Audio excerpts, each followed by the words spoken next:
जी, ये मानसून का महीना तो बड़ी आफत मचाता है। इतनी तेज आंधी तूफान में आग भी नहीं जल रही है, बस रोटी बनने तक बारिश ना हो। हिमालय जंगल के आसमान में काले काले बादल छाए हुए थे। ऐसे में राणो चिड़िया बार बार चूल्हा जलाने का जतन कर रही थी, लेकिन तेज आंधी तूफान चलने की वजह से चूल्हा बुझा जा रहा था। तभी बहुत जोर की बारिश शुरू हो जाती है और जंगल का हर एक पक्षी अपने अपने घोंसले में होता है। तभी हरिया काका टुन्नू चिड़ा से कहता है ऊपर वाले, आपको भी अभी बारिश की आफत लगानी थी। बेचारे किसान पक्षियों ने खेतों में नारियल के पौधों की खेती करी है। बेचारे सब के सब बारिश में भीग रहे होंगे। अरे और टुन्नू देख, बारिश के साथ ओले भी बरस रहे हैं। अरे घर चल, बारिश थम जाएगी तो आ जाएंगे रोटी पानी खाकर घर से। हरिया काका, बादल इतनी जोर जोर से गरज रहा है, लगता नहीं है कि बारिश रुकेगी। अगर खेतों में पानी भर गया तो सारी की सारी नारियल की फसल बर्बाद हो जाएगी। बड़ा नुकसान हो जाएगा इस बार किसी भी हालत में मुझे अपने घर को पक्का करवाना है और मेरी सारी उम्मीद इस नारियल की खेती पर ही निर्भर है। आप जाओ, मैं खेतों में नाला बनाकर आऊँगा, आपके भी बना दूंगा ताकि पानी पास होकर नहर में चला जाएगा। जिस प्रकार सुनहार के लिए उसका सोने का व्यापार होता है, उसी तरह गरीब किसान के लिए उसकी मिट्टी, खेत और फसल होती है। टुन्नू चिड़ा बारिश में भीगता कांपता हुआ अपने खेत में नाला बनाता है। बन गया नाला, अब घर चलता हूँ। रानो चिंता कर रही होगी। तभी बहुत से पक्षी बारिश में भीगे हुए नारियल के पेड़ों पर आकर बैठ जाते हैं, जिससे एक नारियल टपक कर नीचे गिरता है, जिसे लेकर टुन्नू चिड़ा घर आ जाता है, जहाँ बारिश का पानी रोकने के लिए रानो और उसकी बेटी गुड़िया बर्तन ली खड़ी थी। अरे ये क्या, रानो पूरा घर तो जगह जगह से टपक रहा है। पिताजी, माँ बहुत देर से बर्तन लेकर खड़ी है। मैंने कहा आराम कर लो, ये सारा पानी मैं निकाल दूंगी बाहर।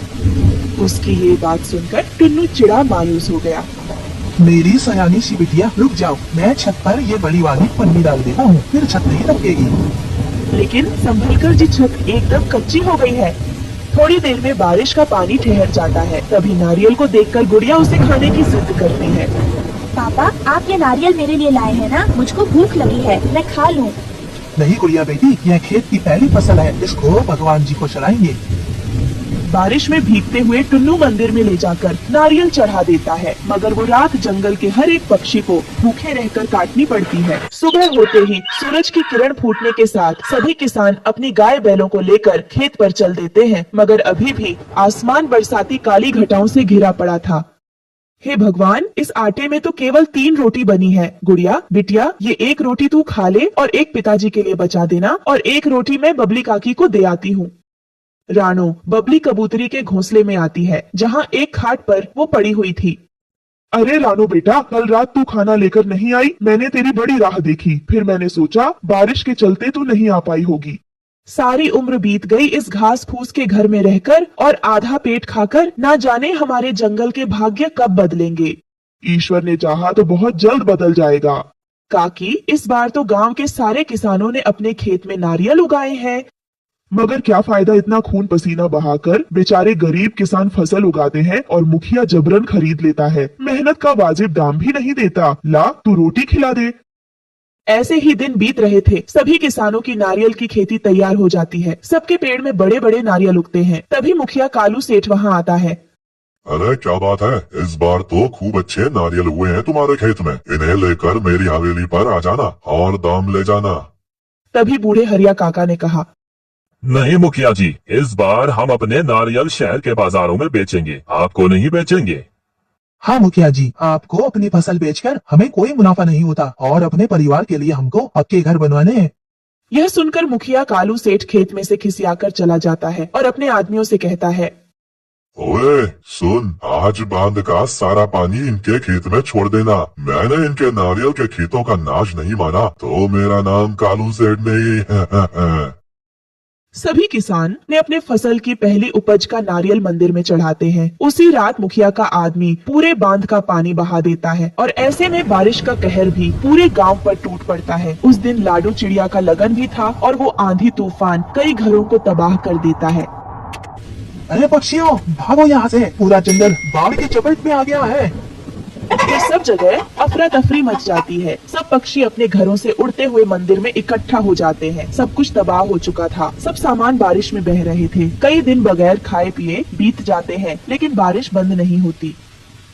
है ऊपर वाले दया करो, अरे कुछ नहीं बचा, घर बार से लेकर खेत खलियान सब नष्ट हो गए। धीरज रखिए काका, सब ठीक हो जाएगा, आप घबराए नहीं।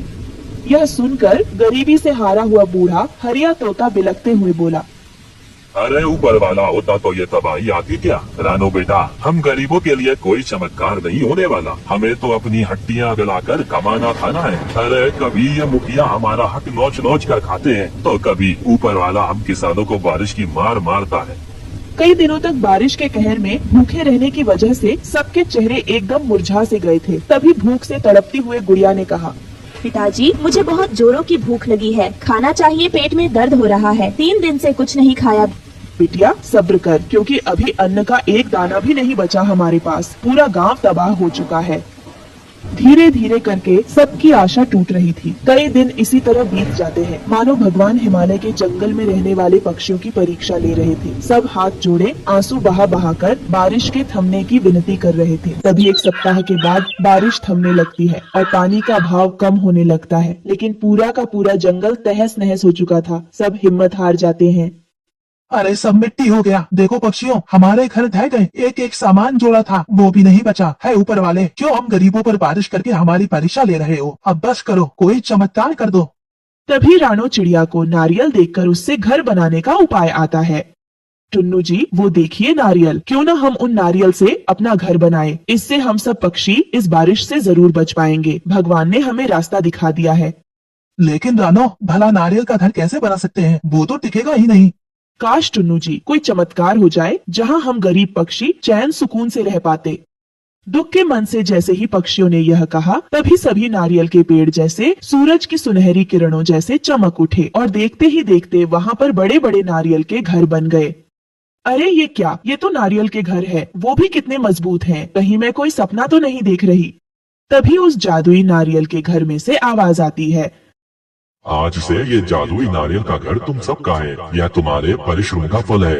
आप सब अब आराम से इस नारियल के घर में रह सकते हो। तुम पक्षी इस नारियल घर से जो कुछ भी मांगोगे वो तुम्हें ये घर सब देगा। अरे वाह, ये नारियल का घर तो कितना सुंदर है। इसकी दीवारें तो हमारी कच्ची घास फूस वाले घर से कितनी मजबूत है। हाँ रानो, क्योंकि ये जादुई नारियल का घर है, इसलिए ये मजबूत और बहुत सुंदर है। ऊपर वाले ने हमारी प्रार्थना सुन ली। फिर सब पक्षी खुश होकर अपने अपने लिए उस नारियल के घर से खाना मांगते हैं और कई दिन बारिश के कहर में जीने के बाद पेट भरकर सब खाना खाते हैं और जादुई नारियल के घर में खुशहाली भरी जिंदगी